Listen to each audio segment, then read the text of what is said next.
Welcome to this explainer. Let's get right into a genuinely fascinating and honestly slightly ironic political drama unfolding in Kerala today. It's wild. A massive, absolute landslide victory just instantly transformed into a high-stakes, internal tug-of-war for the chief minister's seat. We're talking about quiet, closed-door meetings in Delhi spilling straight out into literal street protests. And at the absolute center of it all, three key political figures: Rahul Gandhi, K.C. Venugopal, and V.D. Sathi. Let's break down exactly what's going on. Okay, so here's the central dilemma the Congress-led UDF is staring down right now. Imagine running a brilliant campaign, decisively beating your opponents, and then you just completely gridlock on who actually gets the top job. It's a tough spot, right? Because a victory is really only as secure as the leadership that follows it. Right now, the UDF is discovering firsthand that winning the election doesn't necessarily mean you've won the peace. To really grasp the sheer scale of what's at stake here, just look at this number, 102. The UDF didn't just scrape by. They secured a massive two-thirds majority. That's 102 out of 140 assembly seats, successfully ousting Pinarayi Vijayan's LDF government. I mean, a victory of that magnitude should have the whole party popping champagne. Instead, this huge power vacuum at the top has become a lightning rod for deep internal divisions. So this whole conflict essentially boils down to a classic political clash between two major players. In one corner, you have K.C. Venugopal. He brings a ton of weight and a very clear preference from the central command up in Delhi. And in the other corner, you've got V.D. Sathi. Alongside leaders like Ramesh Chennanithala, Sathi represents deep-rooted local clout and the actual ground workers in the state. It's a textbook standoff, really, the central hierarchy versus regional, grassroots popularity. The actual spark that set this whole thing off happened completely away from the public eye.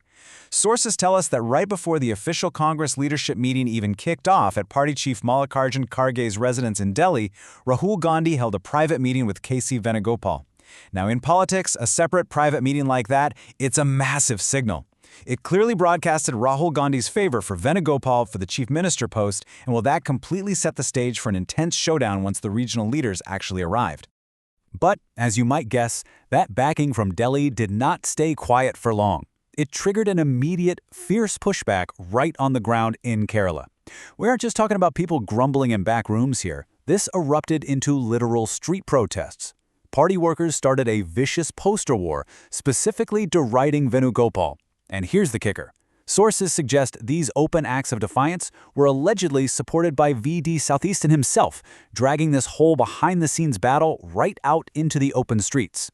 And when Rahul Gandhi actually questioned Sathi about these escalating protests, Sathi absolutely did not back down. He was completely upfront about his opposition to Venugopal taking the top job. His main argument to the party leadership was super blunt. He flat-out accused Venugopal of using his powerful position as a general secretary to pressure MLAs, basically forcing them to create factions and internal camps. Now, to defend his own corner, Sathi drew this really sharp contrast between his leadership style and the factionalism he was accusing Venugopal of. He pointed right back to his highly effective tenure as the leader of the opposition in the outgoing assembly. Sathi argued that while he was laying the groundwork to oust the LDF, he made it a massive priority to take everyone along with him. He firmly told the leadership that he never, ever created groups or camps for his own personal political benefit. But Sathi's biggest grievance isn't just about leadership styles, it's actually about hard electoral strategy. He told the Congress leadership, look, our massive victory could have been even larger. He specifically pointed to 5 lost constituencies: Nenmara, Kazakutam, Vadakanchari, Nedumangad and Charthala. His claim, the party lost these specific seats purely because Venugopal inserted his own preferred candidates, completely ignoring the better judgment of the local leadership.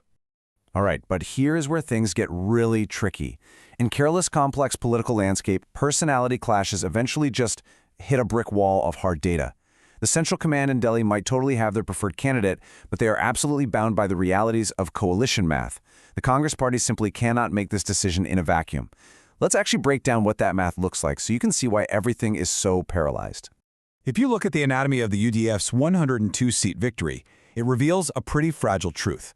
Yes, the Congress Party is the largest single entity with 63 seats, but 63 isn't a majority on its own. To actually form a government, they absolutely rely on their coalition allies. We're talking 8 seats from the KEC, 3 from the RSP, and crucially, a massive block from the IUML. That crucial block from the IUML is exactly 22 seats. And honestly, that number is the ultimate roadblock for the central leadership's plans. Why? Well, because the IUML, who is a completely vital ally, you literally cannot form a stable government without them, has explicitly thrown their support behind V.D. Satisan for chief minister. So Delhi's preference for Venugopal is basically crashing headfirst into the hard mathematical reality of their own coalition. So you can see why the party is locked in this agonizing dilemma. On one side, you have Delhi's choice, K.C. Venugopal, a centrally backed general secretary who clearly has the ear and support of Rahul Gandhi.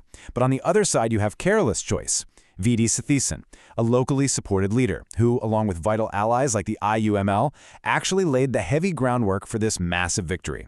It is the ultimate tug-of-war between the national high command and regional partners. As we wrap up this explainer, I want to leave you with a thought to chew on. This whole situation in Kerala is honestly a perfect microcosm of a much larger question in modern electoral politics. When the dust finally settles on a huge victory and the central hierarchy clashes with local coalition math and street-level support, which type of power actually gets to decide the leader?